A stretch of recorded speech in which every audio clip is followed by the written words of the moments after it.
You watching the Comedy Plug on Pharcyde TV. Bammy.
Ooh, what up, party people? You rocking with the speech guy, Tony Asar, A-S-A-R, coming from the land of sugar-free. So you know it's nothing sweet, but everything's nice. And this is a brand new episode of the Comedy Plug. That's right, where we play them slappers. We play them bass. We got the ha-has. And of course, you know, I gotta bring a homie with me. It wouldn't be the plug without that. Shout out to all of those that's streaming us on Apple Podcasts, iHeartRadio, Spotify, Anchor, Deezer, and exclusively on YouTube every Wednesday 2 p.m. on Pharcyde TV. And for those listening to right now on the streams, you can catch the live sessions on Wednesday mornings, 1 a.m. to 3 a.m. That's for our graveyard workers. We gotta keep the jokes going, keep the jokes pushing. And you know, I got some sounds that's coming from the pie, baby. Pomona IE. I got some of that underground. I got some of that mainstream, a little bit of all. And do me a favor before we get into it. Just go ahead and follow us on IG, Facebook, TikTok at fm.comedyplug. But without further ado, let's get to it. First up, JL's with Tracy Morgan. And you know where you heard it at, baby. Ooh, the Comedy Plug. And once again, you're listening to the Comedy Plug, baby, where we play them bombs, them bass, them ha-has. And of course, it wouldn't be the plug if I didn't have a homie with me. And this person today is a delight. It's really an interesting person who I'm looking forward to talk to. A nominated Canadian. Oh, it's real all-stars out here today, boy. But without further ado, allow her to introduce herself. Tell the people what your name is. Hello, my name is Aisha Alfa. Yeah, I'm getting in on this. You girl, baby, it's me, Aisha Alfa. Yeah, I got the ha-has for you, baby. I love it. I love it. And real quick, you have an album out. And before we get into that, let's just jump back to Joe Ford. You know what I mean? And let the people know who you is. So you're actually biracial, but like bi-international too. I'm like tri-international. And I was going to get into that. know, so I was born in Nigeria. Yeah. And I grew up in Canada. Yeah. Now here I am in the US of A. So no matter where World War starts at, I've got somewhere. I'm not sure. I mean, like, everyone's always like, are you going to go back to Canada? And I was like, well, now I'm married with kids. I can't just run away anymore, you know? How does that work when you have kids? Do they have dual? So they can get their Canadian easily. We just have to go back, and because they're my kids, they can get it. But my husband has to live there for 6 months. So if something really goes bad, me and my kids are fine. My husband might be at the border like, bye-bye, babies. Oh, it's okay. He's going to get drafted anyway. He can't go. We're going to need him. Try to make it home, baby. So you got started out in the comedy scene in Canada. Yeah, I'm from Winnipeg, Manitoba, which is not like a well-known place. It's right in the middle above like Fargo and stuff. Like real cold in the winter, real hot in the summer kind of place. Okay. There's a cool scene there though, but I started doing comedy in 2010 after I had been a professional soccer player and a wedding planner and all kinds of different things. And I was like, what do I really want to do with my life? I'd lived overseas. And then I thought, I want to get into, like, I love performing and I'm going to get into performing like for real. Started taking some acting classes, started going to open mics, and bing, bang, boom. Man. Yeah. No, it's not just bang, bang, boom. There is trial and error. And no, for me it just happened. I'm just kidding. Oh, I was about to say that. I ain't never heard that one. I ain't gonna count it out, though. I ain't gonna count it out. No, it was one of those things where I had previously, I'm also a certified life coach, so I had done a lot of like, motivational speaking. So I was very comfortable being in front of a crowd. I was very comfortable being on stage. So, and then I was like, my friends always thought it was funny and I was always loving to perform in that way. So like my jokes in the beginning weren't like horrible, but they weren't like nuanced. You know what I mean? Yeah. Like they were like the obvious kind of jokes that you would come up with when you first start. But I had the benefit of being super comfortable on stage. So I didn't have that same sort of like awkwardness necessarily. That journey. So I think sometimes people were like, oh, you must be doing it for a long time. And I was like, oh, this is my third time on stage, But when I look back, right? It's like you look back and I'm like, it's a different kind of comfortability now because I'm actually talking about the realness that is me, like the authentic me and the authentic things I'm thinking. And back then I think it was like very much like the superficial, I'm half black, half white, which is obviously part of me, but like people were like, it's not the whole thing. Now I'm talking about some stuff that is like real, And you actually do, like I heard some of your material, you actually do get into it from female pleasure, masturbation. And, I like how it's really tripping you up to even say these things. It's not you or the topic. It's the sense of where I'm at. Fair enough. I don't want to hold money. Well, lose my licensing. It's all about how you say these things. Yeah. No, so like on your road to get into that, like, because even if you're comfortable speaking out, was it easy for you to just start?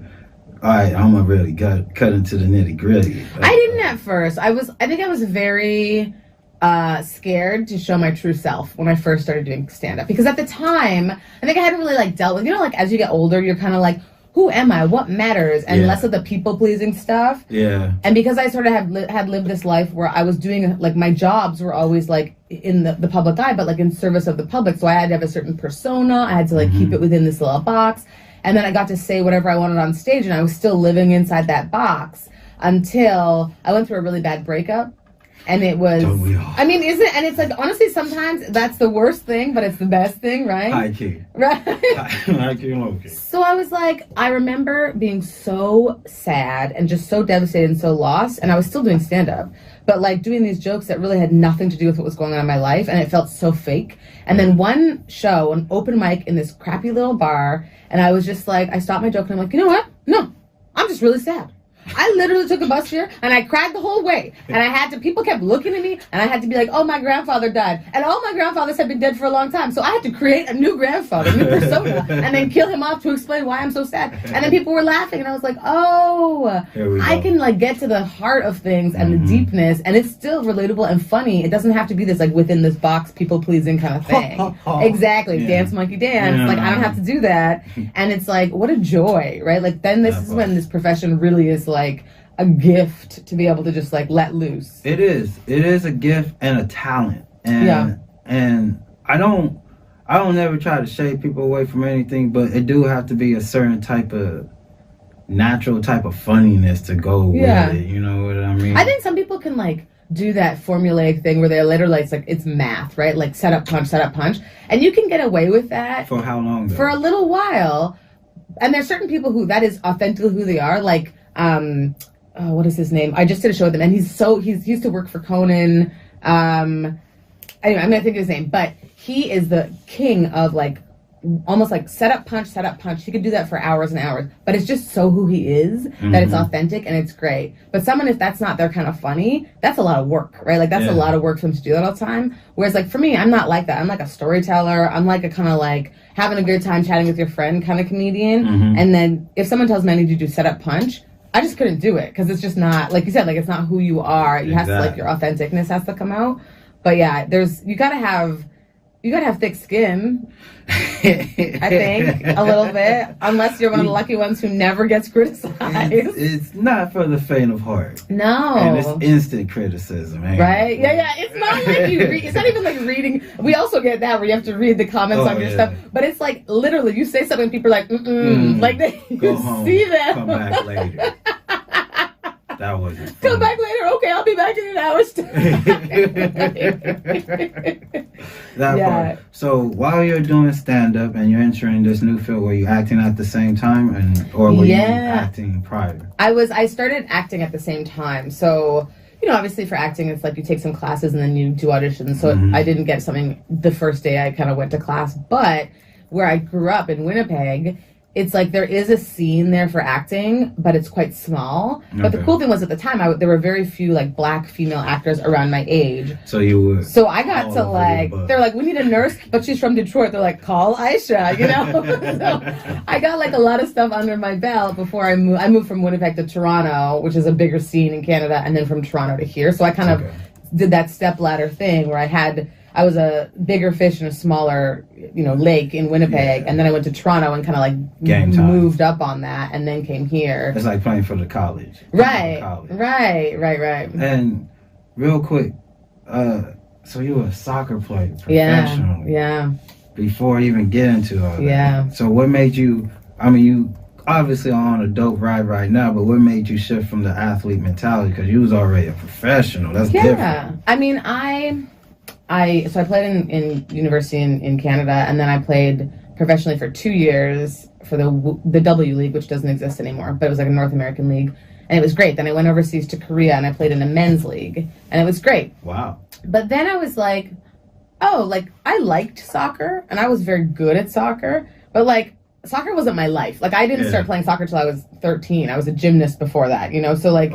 It wasn't like those people where like they watch Premier League and they like have their team and they have their jersey and they'll wake up at 3 a.m. That like it wasn't me. You wasn't doing it like Beckham. Yeah, I was not. I was like I want to be like eating popcorn while watching. You know what I mean? Yeah. So I was kind of like, well, what am I gonna do after this is done?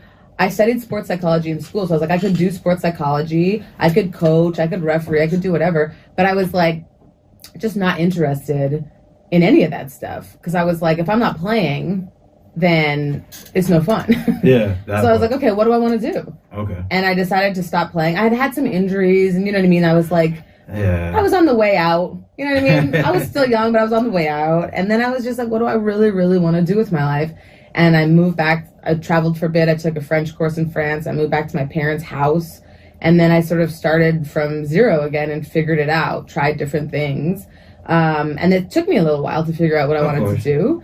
But it's like now people are like, do you miss it? Do you want to play soccer? I was like, that's what I was. No, I don't. I'm like, I don't even watch soccer. People are like, come play on my rec league. I'm like, absolutely not. I cannot. My mind is still professional. My body is like rec league. My jersey's in the Raptors. Yeah. I was like, I am retired. I am done.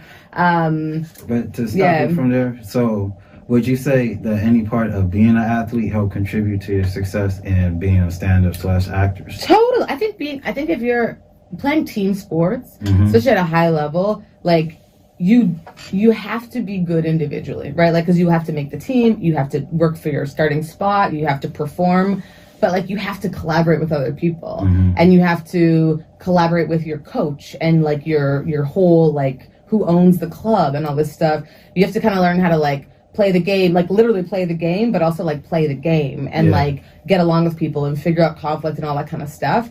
But when it comes down to it, like, it's all onto you. If you don't start, if you don't play, like, you just have to work harder, you know? And sometimes it's not fair. There's politics, whatever. But, like, I think that mentality is good for a lot of different, you know, in life. But specifically for something like comedy where you're alone on stage. It's like track out here. Right? You gotta, like, get out there. But at the same time, even though it is very individualistic, Mhm. like you get shows based on who you know, who you get along with, Yeah. how you deal with like all that stuff. Like, so it's kind of that individual plus the team mentality. Maybe not so much team, but like working with others mentality. And then just like hard work. Like you just have to get out and work hard. Grind it. And like also though, know your boundaries. Right? Like for me, I'm like, you have to learn that. You have to learn it. You have to learn what you're willing to do or not willing to do, and like what makes you the best version of you. Some people need to do 3 shows every night. Some people, it's like that for me. That's burnout. Some people. Well, because I don't know how it was for you, because you know, starting out here, the saying is you got to do at least 3 mics a night, five days a week. Right? And me personally, you eventually get burnt out. Yeah. You got mileage. Right. Especially now. I'm like, anyone starting out with gas prices? It was just harsh. It was harsh. And like for anyone that's listening, I think in any industry, you do gotta just start out learning your boundaries. Yeah. I think it's hard. You can't know right away. You gotta try and see where you have to have someone overstep your boundaries to know, oh, okay, that's a boundary right there. Yeah, I do not, I'm not gonna do that again. Yeah. Not a fan. Yeah. So you went from Winnipeg to Toronto. When was it when you made the shift to come down to Cali? Or did you touch down in California first? I came here originally.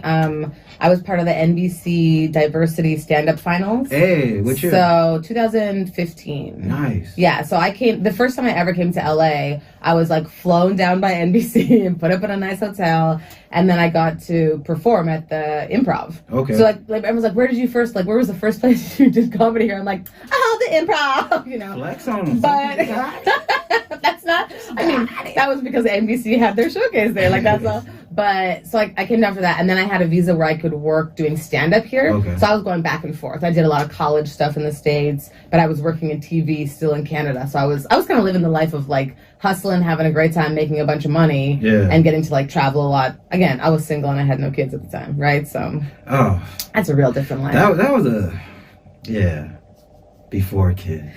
Let's just give a moment of silence for my former self. Being able to wake up at noon.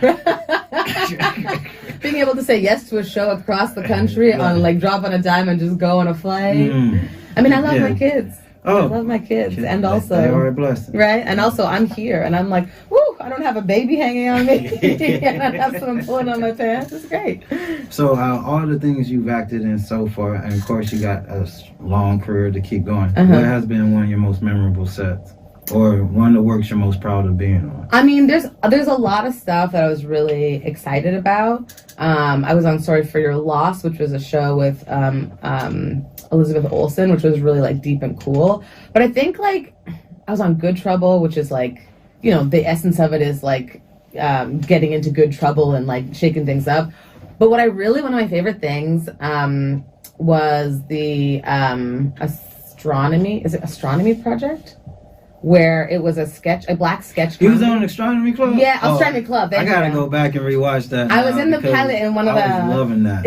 I was like, I can't believe it didn't get a second season. Right? It was like at the same time Astronomy Club came out and Black Lady at the same time. Yeah. But it was great. Yeah. Like, I've never seen 2 sketch series that was that fire from beginning to end. Yes. And maybe Hollywood was like, we're gonna have one. Right. There's only room for one. And now it's the time of the woman. Yeah. Well, I mean, fair enough. Yeah. But yeah, I think that was the one where I was. It's such a funny show. Smart. It's smart. The group was so like welcoming and lovely and like it was such a wonderful joy to work on. Yeah. And when I did it, it was 3 weeks after I gave birth to my first child. Okay. And I was kind of like, it was one of my boundary things where I was like, I'm not going to go right back to work. I want to take time. This is a sacred time. That is important. And then my manager's like, hey, do you want to do like a sketch in this? And I was like, yes, I do. But it was kind of funny because I was in that sketch that was about a woman who was at a festival, and they were talking about, I was on a gurney the whole time bringing me into the ER, and my edges were like coming out. Do you remember that? That was me. Yeah. So, and I was like, this is the perfect 3 weeks after giving birth. My body's not healed. I just got to lay down and be funny. Like, this is great. This is the perfect, booking for me. But I think that's one where, although it was short-lived and it was like just a small, I was in one sketch, that was one of my favorite things to work on. Yeah. That was cool. Definitely. Man, I am going to go back specifically for you now. I already watched it a couple of times, but now I'm specific for you. Right? Like, that's going to earn me 1 cent of residual money. So if you watch that again, I'm good. No, so with comedy, is it like your main passion, would you say, or has act? Or are you going to be Eddie Murphy or Dave Chappelle? I think I want to be like, I don't know who I would say I want to be like. Maybe some of these like singers who are triple threats, but in my own way, like a Janelle Monae, right? Like how she's like an amazing singer. Oh, I cannot get enough of her. The Andrews. Yes. Let's take a moment for Janelle Monae. I'm just saying. She's so beautiful and talented and everything. But like, I love stand-up and like comedy in general, sketch, improv, like all that kind of stuff. Stand-up sort of being the height of that. And I love acting, and I'm also like writing and hosting, right? So like those sort of 3-4 things are this like constant wheel where I feel like if I had to choose just one, I would be a little bit unfulfilled. But at any point in time, I could be doing like 1 or 2, or you know what I mean? Like I have something to go on to when one thing's not popping. So popping. So that was very like, do you know what I mean? When one thing is not popping, I can just go to the other one. But it's, I think because I didn't grow up being like, I want to be a stand-up and only a stand-up. And like, that's my thing. And I didn't grow up like being like one thing. And so if I was just a touring comedian, I think I might get a little bit like homesick and like, I want to perform in different ways or have different, things, or take a break from writing all the time or whatever it is. So I think I kind of need them all, but I don't need them all at all times. You know what I mean? Like I can do one for a while as long as I know, like, if comedy, like when I had my second pregnancy, I was on bed rest. So I couldn't go do comedy, right? But like I could write, or I could, do something online, whatever the thing is, But the thought of like, I had a friend who, he was doing college gigs for 50 weeks of the year. I heard, that sounds horrible. A lot of comics that I have talked to that have been on it, they make a lot of money, but they don't seem like they want to do comedy. No, they don't seem happy at all. I'm like, life is more important than than comedy, than acting, than whatever. Like, if I am not happy in life, then nothing else is worth it, right? If my family isn't happy and healthy, then I don't care. I will quit all of it if that's what I need to do in order for my family to be like happy, healthy, to be having a good life. And I also think that, like, to be a good stand-up, you need to have, like, a well-rounded life. Otherwise, what do you talk about? Honestly, right? I think there's a difference between, like, a genre artist and an overall, and just an artist. Yeah. Because you sound more so like an artist. But for people who are just that genre artist, like, just a stand-up comic, for them, it's just more so... They really know how to be more analytical on life, like looking at the most minute detail. Right, Like someone's like, this chord. They could do like 10 minutes on just the chord. And you're like, okay. It's still good, but there's still another aspect to life. You sound like a dope person. I mean, I like to think so.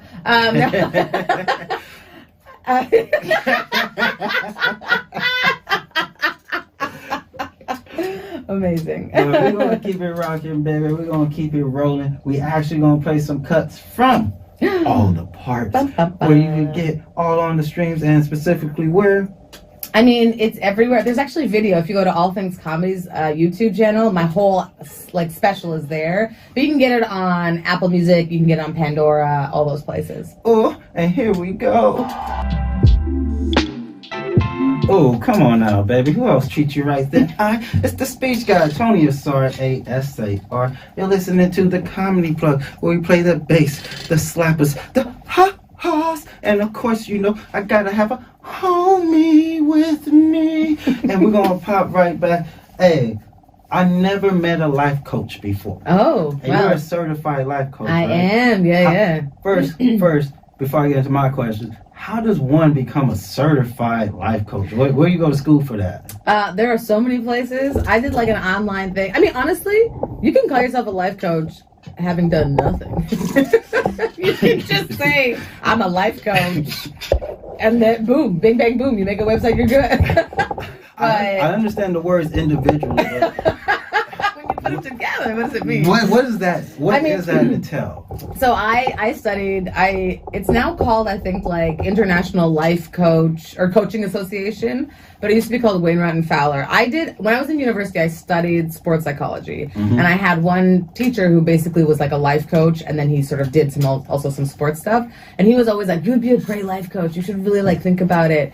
And so it's really about, it's like the opposite side of like therapy and counseling and all psychology, in that we're not like looking back and being like, what was the thing that made you the way you are? Yeah. It's more like, here we are, where do you want to go and what's stopping you? Let's find ways to like stop bad habits and get like clear the path for you and get you to where you want to go. Okay. So I think that personally, I just tend to be like a positive person and a person who's kind of like, which is hard to do and hard to find these days. Right. I mean, but it's like, it's almost like I kind of get shunned and sometimes feel like, oh, I better not tell people how positive I am. You know what I mean? Because it's facts. I feel that. Yeah, right. Yeah. I feel like you're I was just talking about how you have an Issa Rae smile, where I'm like, when you smile, like everyone's got to smile. Like, look at the camera when you smile. Look at that. Look at that. So it's one of those things. I ain't blessed on my own show, but thank you. But, so my big thing was I wanted to like work specifically with like women who are confident and like knew what they wanted, but we're sort of like 95% there. And there was that 5% that they were like, I just don't know how to get that last little bit and break those bad habits that they were, you know, that society kind of like pushes in your face, especially for women, and just like move to the next level. So what's in a life plan? Is that what it's called? I'm assuming, or a life lesson. Well, I learned life lessons, but what's in a life plan? We used to do things, so my personal thing was, I really believe in affirmations, and I really believe if you keep like saying certain things, like it will shift where your focus is, right? And it's kind of woo-woo, but it's really just sort of, it makes sense, and it's sort of the scientific thing of like, the things we do most are the things that we know most, and the things that we practice most are the things we get better at, right? So if we're always going, oh, there's an issue, there's a problem, I'm not getting that, I'm not getting this, what we don't realize is all this like talking about the lack and the things we don't have is what like we're focusing on. And so if we move that to even like half of that is, here's what I want, here's what I'm good at, here's what I'm going to focus on, you know, that kind of thing, then all of a sudden our body just like slightly shifts and we start moving in that direction a lot easier. Your brain is always searching for evidence to back up what your belief system is. And so if your belief system is negative about yourself, you're going, oh, great, I just have to find reasons why I'm negative. I can do that here. Yeah. But if we start to shift into, I'm capable, I'm positive, I'm going to get the things that I want, I must believe in myself, then your brain starts going, oh, that's what we believe in now? Great. Let me just find evidence of that then. Let me find evidence that I'm totally capable, that I have a lot of skills, I have talent, I'm loved, I'm worthy. And then you start to shift into that. And it sounds very like basic and like silly and woo-woo. But if I'm like, I challenge anybody who feels that way, just try it for like a month and see what happens. Often the key to life is cliches. Is what? Oh, cliches. Crochets? Cliches. Oh, cliches. I was cliches. Like, I think crochet would be very good in life. It's a very relaxing, meditative. That's why I got a life coach. I mean, if nothing else, if it really doesn't work, at least you're telling yourself nice things and complimenting yourself every day. I mean, who doesn't like that? Look in the mirror, say you're beautiful. But say you got an Issa Rae smile. Nice. No, but would you say like it's like something with society that doesn't allow us to pat ourselves on the back? And that's why most people are struggling with well, I don't want to say confidence overall, but just belief in themselves, right? I think that's the thing is, and I mean, I don't want to get too like, I don't know if it's political or like conspiracy theory or whatever, but like, it's kind of like there's very few people who are in charge and have all the money and all the power. I put this in big quotation marks because it's like they don't actually have the power, but they need everybody to feel like we are not worthy and like we do not have talent and like we need them and they don't need us. Like that behooves them in order to keep their power, their money, and all their things. But when you think about it, like, that's the 1%. Imagine if the 99% revolted. How easy that would be, you know what I mean? But like, so it's that sort of thing, like at a micro level where you're like, if I just stopped believing all the negativity that I have been told, like you look at kids believe they can fly. Yeah. Kids believe in things that can't ever happen, Right. like aliens, and you're like, magic. and then you're like, you cannot convince them that they can't have that. Oh, they have all the facts. Right, exactly. Try negotiating with a 3-year-old. I tell you, it is impossible. So, like, at some point along the way, you know, we keep getting these layers of negativity. Mm-hmm. And so if you can just even strip off, like, imagine if you stripped off 1/3 of that, what a difference it would make in your life. You know what I mean? And how much happier you'd be and how much more capable you would think of yourself as. How many more new things you would try to experience. Right? You're like pushing my heart button. Trying new things is such a scary thing for adults, and you're like, it's remember when we used to try new things all the time? Yeah, everything jump was off new. Things and Yes. Crazy stuff. Yeah. Oh, good work. Hey. I'm doing it. We're trying something new. No swearing on the show. There we go, Carmelita. There we go. No sorries this episode.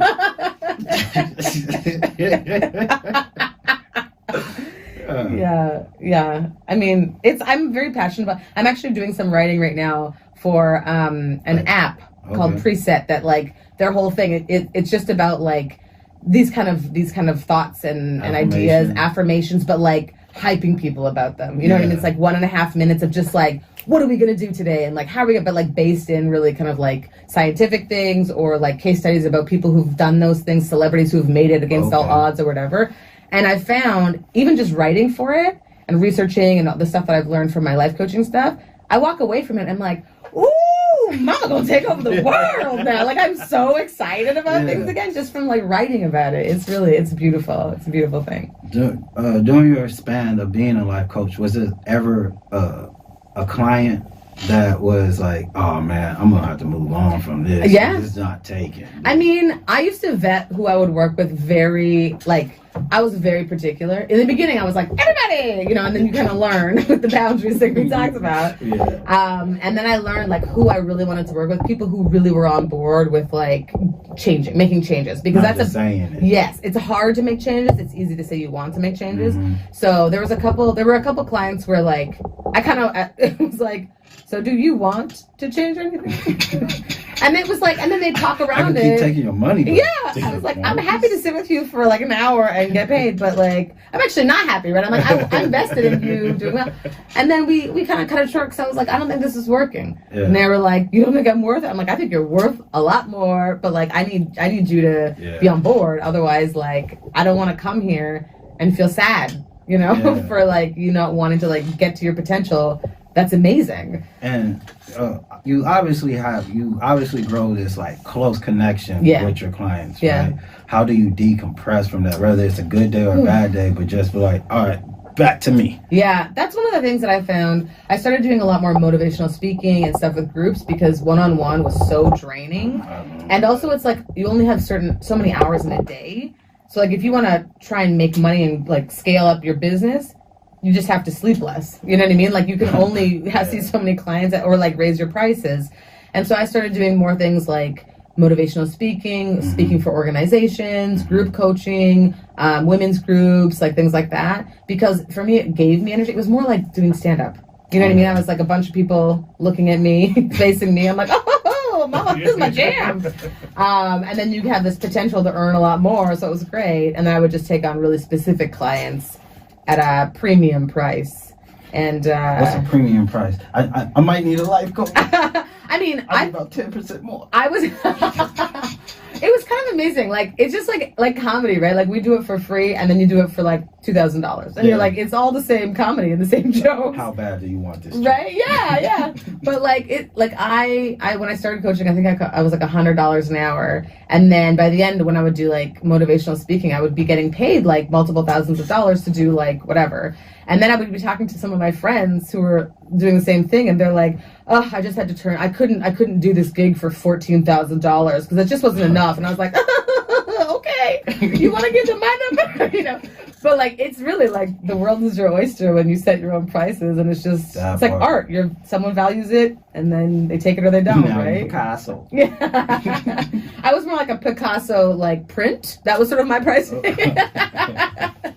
But it's still good, though. Yeah, I was still making a good living. So, all right, what would you say is your best advice that you gave to someone, and you was like, whoa, that's that trick, whoop that trick moment? I think it's hard, right? But this is the thing that for me really like shook my world, was someone said to me, like, this is the thing, the essence is nothing really matters, okay? Mm-hmm. And at the same time, everything's important. But what someone said to me was, what if you, at the end of your life, met the version of you could have become if you had no fears and just tried everything that you wanted to try? And like, wow. I remember being like, oh, wow, that's really profound. Yeah. And then I went back to my house and I was like, oh my goodness. Like, it just really like shook me. Yeah. Because I was like, yeah, like we're all gonna die, right? So why am I limiting myself? For what? Because I'm scared of what? I'm gonna die. So like, let's get all of it. Let's leave it. Like, I think this is the sports mentality. Leave it on the pitch. Do it all. Work your hardest. Sweat the most. Like, give it everything you have until that last whistle goes. One more rep. Right? It's like that like analogy for life is like, do everything. Don't, I mean, it's easy to say. Try to not feel that fear and like, or feel the fear and do it anyway, because you're gonna die. You're gonna, and it's so morbid, but it's like you are. You're gonna die. We're all gonna die. So like, enjoy your life as much as humanly possible, because if you're not, you're doing that not to service yourself, but to service somebody else, like society. Who are you serving by that? You know. So yeah, I think just we gonna die. That's how we die. And one more on this. Obviously, very positive. You got that. Boom, I'm gonna break through this wall. But do you ever experience those times, or do you ever have days or nights where it's down for you? And of if course. you do, how do you bring yourself up? I absolutely do, and I think it's like it's a disservice for anyone to say that they don't, because that's like that toxic positivity people talk about, where it's like everything's fine, just keep working hard, and you're like, everything is not always fun. Sometimes you have bad days. I went through, when I was on bed rest for my second pregnancy, I was very like angry at the world because I was missing out on gigs. I was like, you know, and I mean, the thing is, it's like, you have tomorrow. There's another day. Forgive yourself. Give yourself the grace and the permission to have emotions that are not always positive, because that's how it should be, right? And like, find your support system that's going to be there for you, whether you need a lift up, whether you need someone to be real with you, whether you need someone to just be like, you look pretty today, you know, like you need those people. And then just try and exercise, try and drink water, try and do whatever it is to like make your body right so that you can start the next day on a better note.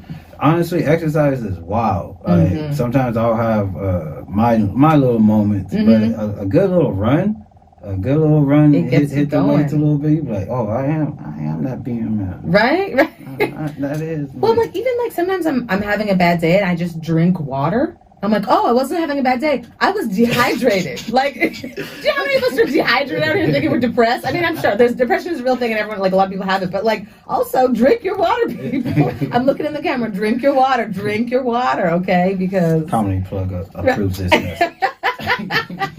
Drink your water. The nondescript bottle of H2O. They don't pay us yet. This too can be you. That's the positive thinking that life coaching. Okay. See, I'm out here flipping water bottles. Boom, boom. Never thought I had it in me. Never thought. Now, like, what if someone wanted to get into life coach? Like, what would be, you would say, the 3 rules you should follow? Oh, I mean, what a question. I don't even know. I think that if you, just like for everything, right? Like, know what you want. You know, if you want to work with a certain group of people, don't try and people please and be the coach for everybody. It's not going to work out. You're going to disappoint people. You're going to have a hard time, and you're going to hate doing it for certain people. Okay. And that's not fair to you or anybody else. Be clear and very like strong and grounded in your value, because like I said, from 0 to 10,000, it's all the same advice, right? So like, you just got to pick your thing and then go with it. And then like, have fun. That's my advice for everything. Just have fun, because if you're not having fun doing the thing, if it's not really what you want to be doing, then like, you shouldn't be doing it. It's going to make you, like, at the end of your life, you're going to regret it. So, you know. Any regrets for you so far? Or have it all been a lesson? I mean, everything's been a lesson. Okay. But at the same time, if I could go back, there are certain things I would do differently. You know, I think when I first got into acting, there was a lot of me giving away my power and going like, okay, whatever you want. Sure, I'll do that. Sure, I'll do this. And then I look back at that and I was like, that was dumb. Like, I was being taken advantage of. And not in like a bad, no couch casting kind of stuff like that, but I just mean like the output of what was coming out of my mouth that was somebody else's words that I just didn't believe in and was like, you know, I hosted this show and we would write jokes and stuff, and it was a bunch of like old, angry white dudes who were the writers and me. And none of my jokes would ever get in, and I would always be saying white dudes never die out. What is in that? What is in that? They're secret vampires. We just don't know about it. Well, it's been old angry white dudes since the dawn of entertainment. But I was like, I remember going back and being like, I wish that I had not said some of those jokes because that's not my brand. That's not who I am. Mm-hmm. And now I would be like, nah, I'm not going to say that. Because you know what I mean? I would not say it. They would be like, just give it to us. We won't use it. And then, of course, they would use it. So that kind of thing where I'm like, I don't regret it because I needed to learn that lesson. Mm-hmm. But I would do it differently if I were to go back in time. If I could quantum leap back into my old self. Man. Now we're getting to kids' imagination. Sometimes I want to live in kids' imagination. Ooh. Right? There's no real science behind it, but you can do whatever you want. Yes. I mean, it's a joy being around children, I must say, in that way. It, like, loosens you up to being like, I've never thought of it that way. You know? Yeah, sometimes my kid mows me, but we're going to keep it rocking. For real. But we're going to keep it rocking, keep it going with the music. And once again, if you're enjoying anything that you're listening to, be sure to hit that follow button at fm.comedyplug, TikTok, Instagram, Facebook, and you know what it is, baby. Ooh, come on now. You know what it is. You're listening to the Comedy Plug. I am your host, the speech guy, Tony Asar, Asar, where we play them drops, that bass, them ha-has, and of course I gotta have a homie with me. And it's one extraordinary homie. I have a what is it? Like, you got citizenship? A tri citizen. I don't even know. A woman of the world. A woman of the world. Ooh, all around girl. No. Let's do it. I need it. But you are a dope person with a positive life. You too. An all around artist, a fruitful life, but it seems like the most thing you are proud of is being a mom at this moment. You know, I always say this. I'm just reading on it. But I'm like, I say like reluctantly because I never wanted to get married. Yeah. I didn't think I want to have kids. Yeah. And you know, everyone was always like, but you know, one day you'll meet someone and then you're gonna fall and you're gonna have kids. And I was like, no. Not everyone needs that in their life. And I was always like, true. I'm whole and happy. So like when people would always say like the best thing in my life is when I had kids, that's my most proud moment. I was always like, you done nothing else? And then I had kids and I was like, right? I was like, now I'm like, okay, don't tell anybody, but it's really the best thing in my life. I'm like, it's like they're the funniest, they're the most interesting. They make me challenge myself and like what my limitations are and like my own stuff, you know? They just give me the most joy. And you know they give you the most joy because they also give me the most struggle I've ever had in my life. And I'm still like, it's the most joy. Oh, come on now. I was I almost was like, I think I'm gonna have to cancel today because my child was so upset. That's gonna be a murder. Right? It was really like, I'm like, how are you so upset that the wrong person poured the milk in your cereal right now? Like, I don't understand. It was a deal breaker for life. Oh, picky eaters. Oh, and the thing is, my daughter, who's 1, will literally eat anything you put in front of her. Okay. A dust bunny, she's going to eat it, okay? My son, he'll eat it, but it has to be done very specifically. Like, you cannot cut it, but if you do cut it, it has to be cut. Like, it's just like there's all these different, you know what I mean? Like, he's a very much like a California, how, you know, the typical thing of like the California person who orders a coffee. It's like, okay, but like not like extra hot, but no foam, but then like there's half all these cream things. Of half and half. Yes. You want a quarter? I need you to like take the milk directly from a goat and put it in the cup. And my daughter's like, coffee. It can only be from Indonesia. Yeah. And you're out of Indonesian goats? Okay, I gotta find a new place. I can't be here. Yeah. I have one son. I have a child. How old is your kid? basically 15. Oh, wow. No, the way he talks back to me. Okay. 15. I was He's like, only 9. Okay, but still, you looked so. I was like, you 15. Oh, you look so young. I did one of those things where I thought getting married was life. We were on opposite ends of the spectrum, and then we switched. Is that what happened? That is exactly what. But now we're in the middle. That's how we got here. No, but one thing about when I became a dad or a parent or whatsoever, throughout the years of raising them, it showed me aspects of me where I probably didn't have it all together, or wasn't fully developed in a certain way, especially the age I had them. Right. But it's like it brings out all your stuff that you haven't healed in your life or thought about or really dealt with. And then it's like, that's why I think it's overwhelming sometimes for parents, because you're parenting your child, but you're also like parenting your inner child at the same time. Ooh. It's deep, right? How It's really, it's amazing how much healing I've gone through loving on my kids in a way that I was like, I miss this. I didn't get some of this stuff, so I'm going to give it. You know what I mean? And then you get it by giving it. Ooh, what a delight. What were some of the things that having a child showed you where he was like, all right, I'm cool, but let me take it up a notch? Yeah, well, like, so one of the things, so my parents were working very hard. We kind of didn't have a lot, and then they like went through school while we were alive, and now they're both PhDs in their own fields, retired, like living their best lives. But they, it was a stressful time. They didn't have family around, like we don't have family around, so I kind of get it. But this sort of what felt, I think, as a child to be conditional love, right? Where it's like, you got to be perfect. There is no room for imperfection. And if you do, then like, I'm going to give you the silent treatment or take away resources or whatever. But like resources, like you can't get a ride to school. Like, you know what I mean? Stuff where you're like, but I'm just a child. So things like that where you're like, oh, like the child is not doing something to be bad. It's like their brain is not developed enough to be able to control their emotions or to like not, jump off the thing or break the whatever. They're not doing it to you. Yeah. They're just like trying to explore and learn. And so finding ways for me to like unconditionally love and go like, I get it. You're having a tantrum. That feeling is okay, but throwing a toy at your sister's face is not. And like just being patient and doing that and like loving on my kids when they get through that and they've been like terrors, but still loving, just continually loving, like never giving up and just loving on them is like so hard, but like it healed me. Like I'm like, I am lovable no matter what I do. Like I don't have to please anyone. I don't have to be perfect. Like it's such a, it takes the burden off. They really just love you. Like it's the truest form of unconditional love I've ever experienced. They just wake up and they just love you. Even when they talk back. Right? But it's like, they'll be like, I don't want to do that. And then they'll be like, oh, your shirt looks really nice on you. And you're like, what is happening? Like, this is like a tornado of emotion. But like, it is. And they unconditionally love you. They think you're like Superman, Superwoman, whatever. Wow, yeah. Right? Yeah. Have you ever overheard your kids talking to their friends about you? No, I can't wait for that to happen. Oh, man. It's the most...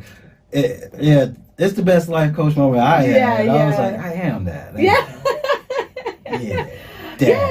right? It's like you're invincible, and that is a beautiful moment. I can't wait. Yeah. But have you had that moment where you was like, I'm gonna kill him? I think that like literally last night we had this recent a real tantrum that happened, and I think like because of what I went through as a child, I think I'm like swinging the pendulum the other way, where I'm like endlessly patient with my children, even when they're doing the like bad kid moves, and I'm like, I'm just gonna be here still for you, Yeah.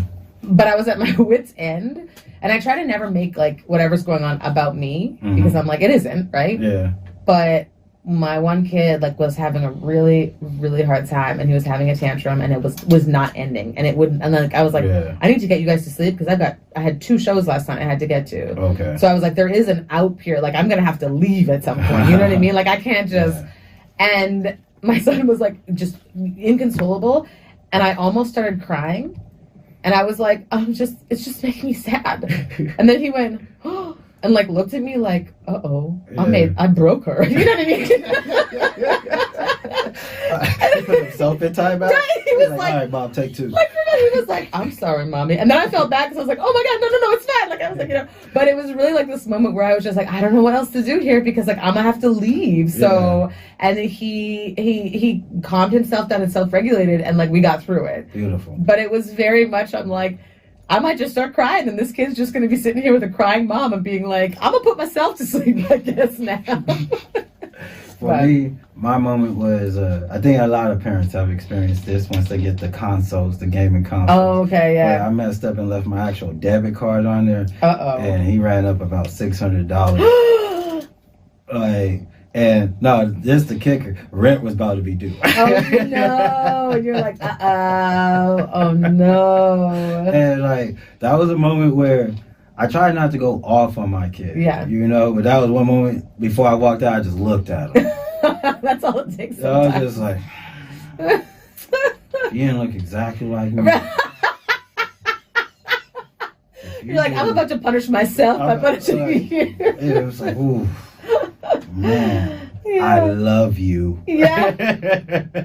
I'm like, I remember my dad doing those things where it's like, I love you, but I'm disappointed. And I was like, oh no, this is worse. Just yell at me, like just. It's like, no, I'm gonna go take a 2. Yeah.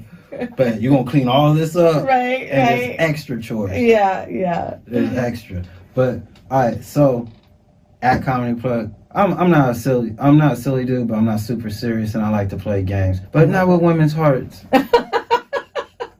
Quit playing games at my heart. Okay, but I have this game I like to play. It's called What That Mean Though. Also, can I just say this before we lose the live stream? Whenever you spell your last name, ASAR. Yeah. I always think, like, and it's so appropriate that it's like ASMR or whatever, like whatever it is. I don't even know what the initials are, ASMR. Right, where I'm like, you have this voice where like, oh, you know what I'm talking about, comedy blue. I'm like, you're just hitting all the different ranges. Like, you could just have a channel where it's just you doing different sounds. It'd be perfect. I never blush twice on my own show. I don't know who she thinks she is coming on this show, making me just blush. But I appreciate you. I appreciate you. No, but it's What That Mean Though. What it is, it's a couple of quotations in here, and they have the quote and who it's by. You just reach in, pull 3, slowly at a time. When you pull one, you read it. Tell us what you think that means and whether you agree I love or it. disagree. Yes. Okay. Okay, so one at a time. One at a time. Okay. Okay, here's the first one. Ooh. Get your facts first, then you can distort them as you please. Ooh, and who's that's that Mark Twain. Ooh. Okay, so I mean, in this age, right? We're like, facts. What does facts even mean? Some people spell them FAKTS. So I don't know. I don't know. But it only takes a 5-second clip. Right. I think that this is like, it's just like you need to know the rules before you can break them. Yeah. You need to get the facts before you can distort them. Everything changes, everything shifts, but you need to be knowledgeable in order to be able to say, I don't believe that, or that's not right. Oh. That's what I think it means. I like that. You agree with that? I think so. I think that, no one should tell you. I remember there's a thing that's like, do not believe whatever anyone says if it does not resonate with you, no matter who says it to you. Oh. And I think that that's really important. And I think it's like you need to speak up for yourself and what you believe in, no matter if everybody else believes something else. And I think this has to do with that, where like you need to know what's out there, and then you get to decide like where you're gonna be and pick and choose. This is me picking, I don't know, like cherries from a tree. I'm not sure. This is figurative, but in the physical form. Right. I'm figuring in the physical. Let me show you an interpretive dance that tells you what this is about. All right, I like that. Okay, number 2. What if there was a quote from me in here? Can you imagine? Oh, you know what? I should do that. I listen to their albums anyway. I might as well just steal some. Okay, this one says, they are not only idle who do nothing, but they are idle also who might be better employed. Okay, I'm going to say I don't understand what that means, but what I think it means, this is Socrates. Oh yeah, no one understands what he means. I mean, he's like beep bada bop bada boop boop and a beep bada bop bop bop bop. I think that what this is really saying is, okay, they are not only idle who do nothing, but they are idle who might also be. So there's probably, I think what this means is, some people who do nothing aren't like idiots. They just maybe haven't found the right path. I like and that. so it's like there's a better use for them. They're not just idle. They're not just sort of like this useless thing. Yeah. They have potential. Everyone has potential. We just need to find where that path is. So they can apply themselves. And do you agree with that? 100%. I really believe we just have to find a way to like take off those blinders and let our light shine. So this show has been so gem-filled. This is a gem-filled show. If you go back, rewind, and just start from the beginning. I mean, you can skip her past, but it is interesting. But if you just listen to the gems in it, ooh. And we got one more. Ooh, let's make it a good one. Okay. Oh, this feels. Oh, this was too. That one jumped out. I gotta take this one. I really believe that. Okay. Oh, this is from Who Framed Roger Rabbit. A laugh can be a very powerful thing. Why? Sometimes in life, it's the only weapon we have. Right? I mean, coming out of the pandemic, when people were like desperate for comedy, when you had to stay in your homes, right? It was like laughter is so close to crying, and it's this cathartic thing where you get to let loose, but you don't have to clean up your face or your makeup afterwards, you know? So I think that I 100% believe that this is true, and sometimes all you can do is laugh. Sometimes people are going to disrespect you or treat you poorly, and you have to know your worth. You have to just dig in, and you just got to laugh and be above it. So, and also in a positive way, laughter is like a beautiful thing for the soul. It releases great chemicals. It gives you like exercise. It helps you deep breathe. So it's like meditation as well.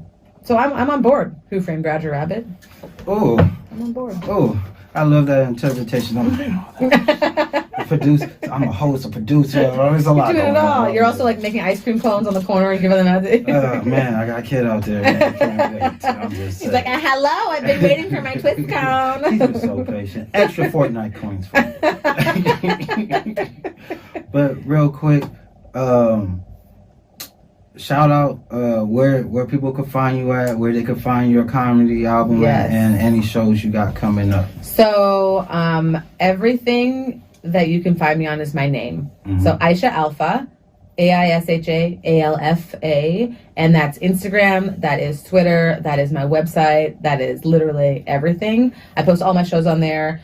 Basically right now I'm just like getting stuff together so that I can, hopefully, we were talking about it, do like I released my album during the pandemic and didn't get a chance to like tour with it or do anything. My album is called All the Parts. Okay. No, the new one, not yet. Okay. I'm thinking it's going to be, I think it's really going to be about motherhood and like. that's some useful stuff. Right? I need a fatherhood album. A plethora of like material when you've got kids. Oh, yeah. I try not to resort to it, but I can't help it. It's my life. I know. It's like, I talk about what I know, and right now that's just my kids. But yeah, check out, I have lots of shows that are coming up, and so I post them always on my Instagram and on my website, so please check it out. And I'm like, this is my big thing. I'm like, I love interacting with people who want to interact. So I'm like, I often get DMs from people who I've never met, and then we have like these great conversations, and then when I come to their town, we get to like meet and stuff. So please reach out. Like, I am a human being. When people message me, they're like, oh, you messaged me back? And I was like, yeah, I'm just a real human being who like wants to connect with my fans. So please send me messages. Let me know what's going on, where you're from, what jokes you like. If you're also a parent, I love connecting on that stuff. So that's where I'm at. And 3 things that sum up your style of comedy. Joyful, silly, and a lot of deep squats. A lot of deep squats happen in my comedy. I can always tell through pictures if I'm having a good set, if I have like gremlin face and I'm deep squatting. That's a good set. I get into it, baby. I get into it. And once again, what's the name of the current comedy album you have right now? The comedy album is called All the Parts, and it's available on all the platforms. And if you want to watch the special, the video, you can go to All Things Comedy's YouTube channel, and it is there completely free. Oh, that girl working. Ooh. But we're going to go ahead and start to wrap it up short real quick, because respectable time constraint. We had the best time. We had the best time. Honestly, come back sometime. I would love to. For sure. Yeah, this I feel positive. I feel 10% more positive. I think I'm gonna explode now, but I'm 10% more positive when I came in. Then our job is done. I feel better. You feel better. You're feeling better. Like you guys are feeling better out there. I hope. She's worth the 2K. Hey! And real quick, if you enjoyed all the sounds that you've been listening and want to know the titles and the tracks and the titles and the tracks, shout out to producers. You can go ahead and hit that link in the bio if you're streaming us on Spotify, Apple Podcasts, iHeartRadio, Anchor, and exclusively on Pharcyde TV every Wednesday, 2 p.m. I want to say thank you to KQBH-LA, shout out 101.5 FM, and just the great people in Boyle Heights that allow me to keep coming back. Everyone, I cuss. You just allow me to keep coming back. And go ahead and follow us over at fm.comedy plug. If you're enjoying any of the content that you're seeing there, that's my producer, Lee Waddell of Maven Content Creators. You can go ahead and hit her up. You won't look like me because this is unique, but you can go ahead and look nice in your own right. And we just going to keep it rocking, keep it going. Anything more sweet you want to say to the people? I just want to say thank you so much because this is such a cool spot, and I really hope people check out this actual spot and see what they're doing for the community. And one last plug that I forgot to say, I do have a podcast, and it's called The Shout Out Show, and it's literally just two people talking about positive things. Shouting out things that make them happy. So I feel like that's on brand. Okay, yeah. Yeah, check that out too. I'm with that. What's it again? The Shout Out Show. On? All the platforms. It's like Spotify and Apple Music. It's on all those things. No, I'm not romantic enough to go through all the lists. Yeah, you can find if you go to my website, literally you can find all the things that I'm doing. There's a link for every single thing. So well, we gonna keep it rocking, keep it going. Thank you once again for coming through. Shout out to the producer. LA, love you until next time.